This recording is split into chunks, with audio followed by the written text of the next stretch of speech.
নারায়ণগঞ্জ সরকারি মহিলা কলেজের প্রিয় শিক্ষার্থীরা, যারা অর্থনীতি, সমাজকর্ম এবং হিসাব বিজ্ঞানে অনার্স দ্বিতীয় বর্ষে পড়ছো, তোমাদের সবারই কম্পিউটার ও তথ্য প্রযুক্তি বিষয়টি রয়েছে। তোমাদের আমি ক্লাস নেই, তো অনেকদিন ধরেই তোমরা ক্লাসের বাইরে। আশা করি তোমরা এই আমাদের কলেজ থেকে যে অনলাইন ক্লাস নেওয়া হচ্ছে সেই অনলাইন ক্লাসগুলি তোমরা ফলো করবে। আশা করি তোমরা উপকৃত হবে। আজকে আমরা আলোচনা করব তোমাদের প্রথম অধ্যায়ের তৃতীয় অংশে সংখ্যা পদ্ধতি নিয়ে আমি একটু আলোচনা করব, যেটা তোমাদের জন্য খুবই গুরুত্বপূর্ণ। তোমরা সেই ইন্টারমিডিয়েটে পড়ে এসেছো, তারপরে মাঝখানে 2 বছর গ্যাপ হয়ে গেছে, তোমরা আশা করি ভুলে গেছো, এখন আবার মনে পড়বে। প্রথমে আমরা দেখবো যে সংখ্যা পদ্ধতি কি। সংখ্যা পদ্ধতি হচ্ছে কোনো সংখ্যা লেখা বা প্রকাশ করার পদ্ধতিকেই সংখ্যা পদ্ধতি বলে। কোনো সংখ্যা লেখা বা প্রকাশ করার পদ্ধতিকেই সংখ্যা পদ্ধতি বলে। সংখ্যা পদ্ধতি মূলত 2 ধরনের। একটা হচ্ছে নন পজিশনাল,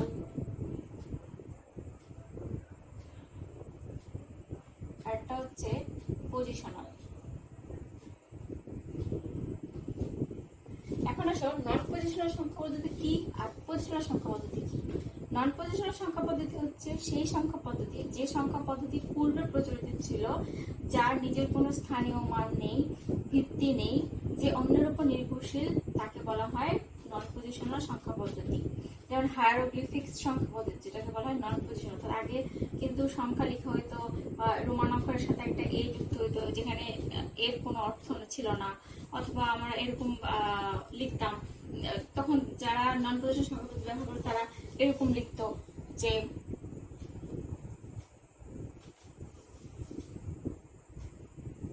জেড বি, যার কোনো মানে হয় না।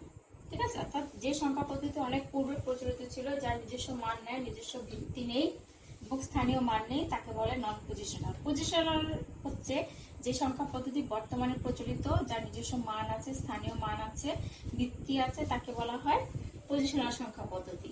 এখন আসো, এখানে এই পজিশনাল সংখ্যা পদ্ধতির ভিতরে একটা গুরুত্বপূর্ণ প্রশ্ন হচ্ছে যে রেডিক্স পয়েন্ট কি। এটার ভিতরে একটা গুরুত্বপূর্ণ প্রশ্ন হচ্ছে রেডিক্স পয়েন্ট কি।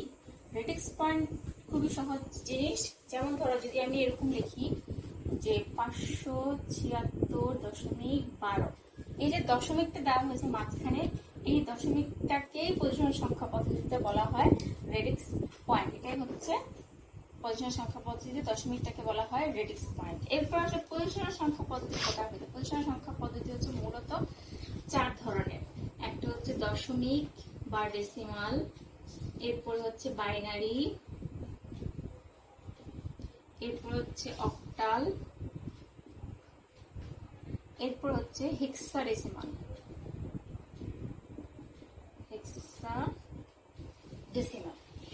আচ্ছা, এরপর আসো এখানে যে দশমিকের ভিত্তি কত। দশমিকের ভিত্তি হচ্ছে 10, যেখানে সংখ্যা হচ্ছে 0 থেকে 9 পর্যন্ত। বাইনারির ভিত্তি হচ্ছে 2, যেখানে সংখ্যা হচ্ছে 0 আর 1।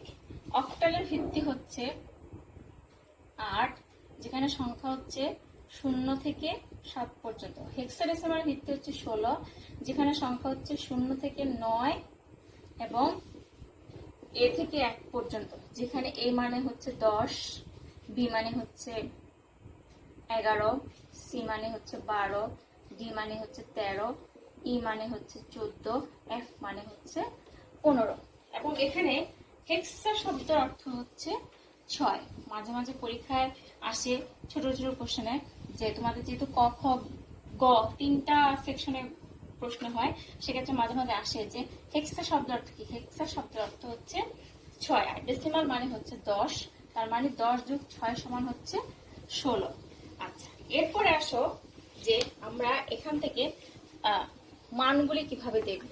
মান বের করা শিখতে হবে না। মান না বের করা শিখলে আমরা এখান থেকে কোনোভাবেই অঙ্ক করতে পারবো না। যেমন ধরো, আমি যদি এখানে দেখাই যে দশমিক, বাইনারি, অক্টাল, এরপর হচ্ছে হেক্সাডেসিমাল। ছক দেখাবো তোমাদের, ছকটা আশা করি তোমাদের উপকার হবে। আমরা এখানে করব 0 থেকে 3 4 5 6 7 8 9 10 10 পর্যন্ত করি। তার মানে আমার অক্টাল, ডেসিমাল, হেক্সাডেসিমাল, বাইনারি সবগুলো দেখাতে হবে। তোমরা 16 পর্যন্ত 15 পর্যন্ত 0 থেকে 15 পর্যন্ত করবে। একদম এই যে আমি একটা 10 পর্যন্ত করে দেখাই দিচ্ছি। অক্টালে আমরা জানি যে অক্টালের ভিত্তি 8, তার মানে 0 থেকে শুরু হবে 0 1 2 3 4 5 6 7। 7 পরে সে আবার 10 থেকে শুরু করবে, 10 11 অর্থাৎ তার ডান দিকে আবার সে 0 1 2 3 4 5 6 থেকে 7 পর্যন্ত। তার মানে এখানে 0 থেকে 7, এরপরে সে আবার 10 থেকে 17, এরপরে আবার সে 20 থেকে 27, 30 থেকে 37 এভাবে হবে। আর হেক্সাডেসিমালে হচ্ছে 0 1 2 3 4 5 6 7 8 9, এরপরে সে শুরু করবে এ বি সি ডি, যেখানে এ মানে হচ্ছে দশমিকে 10। ঠিক আছে, এখন আসো বাইনারিতে। বাইনারিটা আমরা কিভাবে করব? বাইনারিতে যেহেতু আমার হেক্সাডেসিমালের 16 হচ্ছে ভিত্তি, সেহেতু আমরা এখানে 4টা বিট করে বাইনারি মান নিব। 4টা বিট করে নিব। এটা হচ্ছে প্রথম বিট, দ্বিতীয় বিট, তৃতীয় বিট, চতুর্থ বিট। তার মানে এখানে আমার টোটাল ঘর হওয়ার কথা হচ্ছে 16টা। যদি আমি এখানে 11 12 থেকে 15 পর্যন্ত লিখি তাহলে ঘর হবে টোটাল 16টা, 14 15, ঠিক আছে, 16টা হবে।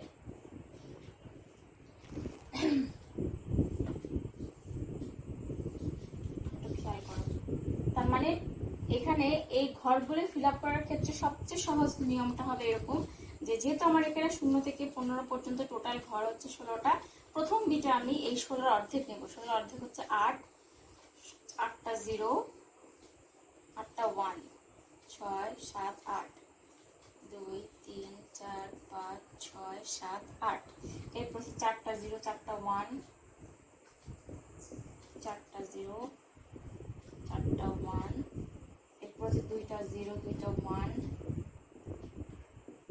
2টা 0, 2টা 1,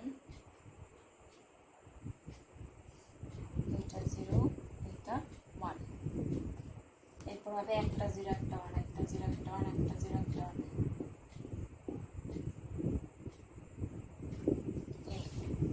এখন এই ছকটার ক্ষেত্রে বলার নিয়ম হচ্ছে, যখন আমি অক্টালে মান বলবো, আমি জানি অক্টালের ভিত্তি হচ্ছে 8, তার মানে আমাকে অক্টালে মান বলতে হবে 3 বিট করে। হেক্সাডেসিমালের ভিত্তি 16, সেক্ষেত্রে আমার মান বলতে হবে 4 বিট করে। আমি এরপরে ছকের শেষে দেখাবো যে কেন 3 বিট করে বলবো আর কেন 4 বিট করে বলবো। যেমন আমি যদি বলি যে হেক্সাডেসিমালের 9 হলে বাইনারি মান কত, তার মানে বাইনারি মান হচ্ছে 1001, 4টা বিটই বলতে হবে। আবার যদি বলি যে অক্টালে 5 হলে বাইনারি মান কত, এখানে কিন্তু লাস্টে 3 ঘর বলতে হবে, যে 101। ঠিক আছে, আর দশমিকের ক্ষেত্রে হচ্ছে 0-এর জন্য 0, 1-এর জন্য 1, 2-এর জন্য 10, 3-এর জন্য 11, 4-এর জন্য হচ্ছে 3 ঘর 100, 5-এর জন্য 101, 6-এর জন্য 110, 7-এর জন্য 111, 8-এর জন্য 1000, 1001, 1010, 1001। এবং এক্ষেত্রে বাইনারি মান আমরা চাইলে মুখস্থ করতে পারি খুব সহজে। ডান দিক থেকে শুরু করি, 0 1 10 11 100 101 110 111 1000 1001 1010 1011 1100 1101 1110 1111, এভাবে মুখস্থ করা যায়। এরপর আসো যে কেন অক্টালে 3 বিট আর কেন হেক্সাডেসিমালে 4 বিট করে আমরা মান নিব।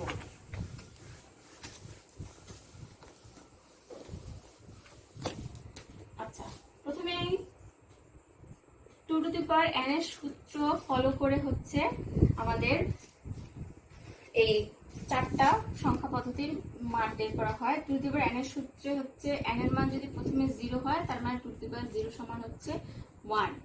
এরপরের বারে n এর মান যদি 1 হয়, তাহলে 2 টু দি পাওয়ার 1 সমান হচ্ছে 2। n এর মান যদি 2 হয়, 2 টু দি পাওয়ার 2 সমান হচ্ছে 4। অর্থাৎ প্রত্যেকবার মান তার ডাবল হচ্ছে। n এর মান যদি 3 হয়, তাহলে 2 টু দি পাওয়ার 3 সমান হচ্ছে 8। n এর মান যদি 4 হয়, তাহলে 2 টু দি পাওয়ার 4 সমান হচ্ছে 16।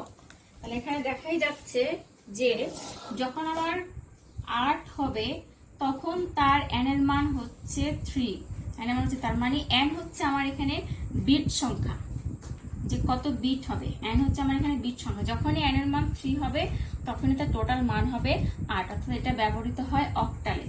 আর এটা ব্যবহৃত হয় হেক্সাতে। হেক্সার ভিত্তি হচ্ছে 16, তার মানে বিট সংখ্যা যখন 4 হবে, 2 যখন হবে তখন সেটা হবে হেক্সার জন্য, যে হেক্সার ক্ষেত্রে আমার টোটাল বিট হয় 4 বিট করে নিতে হয় এখানে, ঠিক আছে। আচ্ছা, এরপর আসো যে আমরা খুব সহজে একটা পদ্ধতি, আমরা সবসময় মনে নাও থাকতে পারে, বা আমি রাফ করে পরীক্ষা হলে করার সময় নাও থাকতে পারে, সেক্ষেত্রে আমরা খুব সহজে কি করে বাইনারি মান বের করবো। সেক্ষেত্রে হচ্ছে যেমন এখানে যেমন দেখাচ্ছি, প্রথমে শুরু হয়েছে 1 থেকে, হাতের ডান দিক থেকে শুরু করতে হবে। প্রথমে হচ্ছে 1, এরপরে 2, দ্বিগুণ হচ্ছে, এরপরে 4, এরপর হচ্ছে 8। এখন আমি এখান থেকে কোনো একটা সংখ্যার বাইনারি মান বের করব। যেমন আমি 6 বাইনারি মান বের করতে চাই, 6 বাইনারি মান। তাহলে এই যে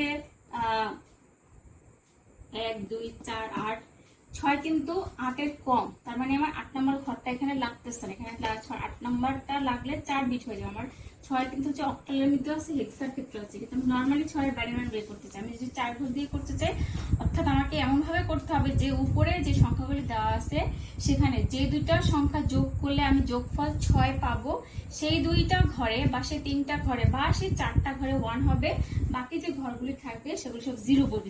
যেমন এখানে 4 আর 2 যোগ করলে হয় 6, তার মানে আমার এই দুটো ঘরে আদৌ 1 আর বাকি যা আছে সব হচ্ছে 0, তার মানে আমার 6 এর বাইনারি হচ্ছে 0, 1, 1, 0। এখন যদি আমি 10 এর বাইনারি মান বের করতে চাই, যে দুটো ঘর যোগ করলে টোটাল সংখ্যা 10 হবে, সেই দুটো ঘরে হবে 1। 8 আর 2 যোগ করলে 10 হয়, তার মানে 8 এর ঘরে 1, 2 এর ঘরে 1, বাকি দুটো ঘর হচ্ছে 0, তার মানে 1, 0, 1, 0 হচ্ছে আমার 10 এর বাইনারি। যদি 15 এর বাইনারি মান বের করতে চাই, সবই লাগতেছে, 8, 4, 12, 13, 14, 15, তার মানে প্রত্যেকটা ঘরে হচ্ছে আমার 1। যদি 13 বের করতে চাই, কত লাগবে? 8, 4, 12 আর একটা হচ্ছে 13, মাঝখানে 2 আমার লাগতেছে না, সেটা হবে 0। এভাবে একদম সহজ পদ্ধতিতে আমরা যে কোনো সংখ্যার বাইনারি মান বের করতে পারি। এরপর আসো যে আমরা আজকে শুধু একটা পদ্ধতির অঙ্ক দেখব, নেক্সট ক্লাসে আমরা বাকি পদ্ধতির অঙ্কগুলি দেখব। প্রথমে আসো একদম সহজ একটা অঙ্ক দেখি, যে দশমিক থেকে বাইনারিতে রূপান্তর।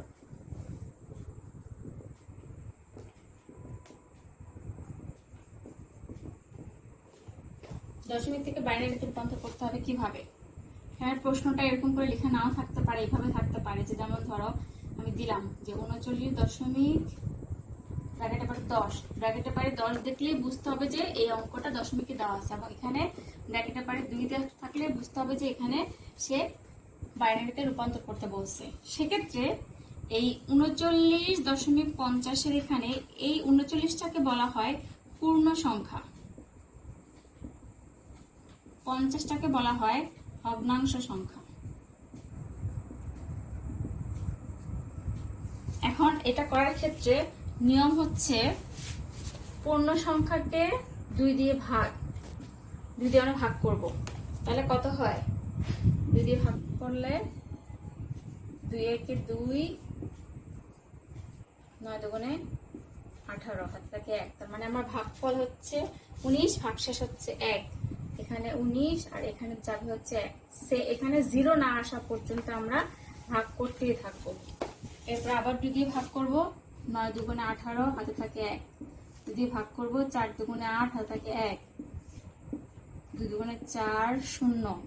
আবার ভাগ করব, 2 একে 2, 0। লাস্টে যখন ভাগ করব তখন কিন্তু ভাগ যায় না, কারণ এখানে 2 বড় 1 ছোট, তার মানে ভাগ যদি যায় না 0, আর এই একটা বাইরে চলে আসবে। এখন আসো পূর্ণ সংখ্যার ক্ষেত্রে মান লিখতে হয় নিচ থেকে উপরের দিকে, অর্থাৎ এখানে মানটা হচ্ছে 1 0 0 1 1 1, ঠিক আছে। এরপর আসো ভগ্নাংশের ক্ষেত্রে আমরা কি করব? ভগ্নাংশের ক্ষেত্রে হচ্ছে আমরা 2 দিয়ে গুণ করব। পূর্ণ সংখ্যার ক্ষেত্রে হচ্ছে 2 দিয়ে ভাগ, ভগ্নাংশের ক্ষেত্রে 2 দিয়ে গুণ। যেমন ধরো 2 0 0, 5 দুগুণে 10 0। আমার কিন্তু দশমিকের পরে যে 2 ঘর ফিল আপ হয়ে গেছে, তাহলে এখানে যে 5 দুগুণে 10 0 হাতে আছে 1, সেই 1টা এখন বাইরে চলে যাবে। এরপরে আর যায় না, কারণ আমি এখানে যতবারই শূন্যকে 2 দিয়ে গুণ করে গেলাম প্রত্যেকবারই শূন্যই হবে। আর এক্ষেত্রে অ্যান্সার লিখতে উপর থেকে নিচের দিকে, যেহেতু এটা ভগ্নাংশের সংখ্যা সেক্ষেত্রে অ্যান্সার হচ্ছে 0.1। তার মানে পুরো অঙ্কটার অ্যান্সার হচ্ছে, সুতরাং 39.50 হচ্ছে 100,111.1। এই হচ্ছে পুরো অঙ্কটার অ্যান্সার। এই নিয়মের বইয়ে যতগুলো অঙ্ক আছে প্রত্যেকটা অঙ্ক বাসায় প্র্যাকটিস করবে। আমরা নেক্সট ক্লাসে এই রূপান্তরে আরো 7টা ভাগ আছে, নেক্সট ক্লাসে আমরা সেগুলো নিয়ে আলোচনা করব। তোমরা ভিডিও ক্লাসগুলি অবশ্যই ফলো করবে। সবাইকে অনেক ধন্যবাদ।